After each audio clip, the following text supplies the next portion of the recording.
সারের কোনো দামই বাড়ানো হয় নাই।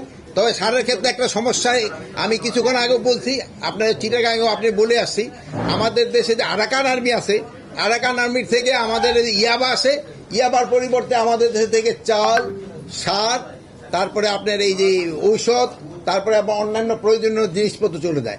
এই জন্য আমরা নেভি, কোস্টগার্ড এবং অন্যান্য আইন শৃঙ্খলা বাহিনীকে নির্দেশ দেওয়া হয়েছে, এবং আমাদের যারা ইসেরা আছে এই কৃষি মন্ত্রণালয়ের দায়িত্ব, তাদেরও নির্দেশ দেওয়া হয়েছে কোন অবস্থায়তে যেন এই সার, বিদেশি টাকায় কিনা সার কোনো অবস্থায় যেন পাচার না হয়।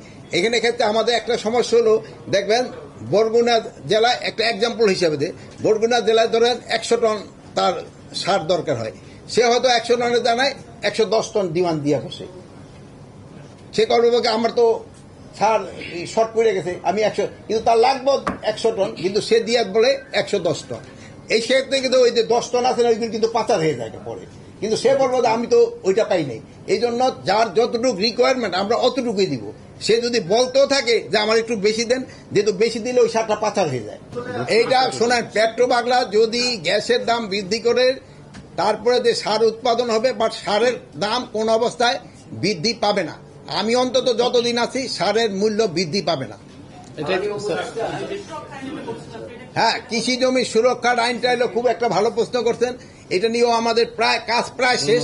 এটা ভূমি মন্ত্রণালয়ের আন্ডারে হচ্ছে, এটা ভূমির উপদেষ্টা যে উনি এটা হলো সভাপতি।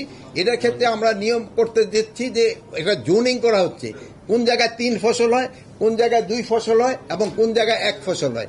3 ফসল এবং 2 ফসল এলাকায় কোনো অবস্থায় কোনো ধরনের কনস্ট্রাকশন করা যাবে না।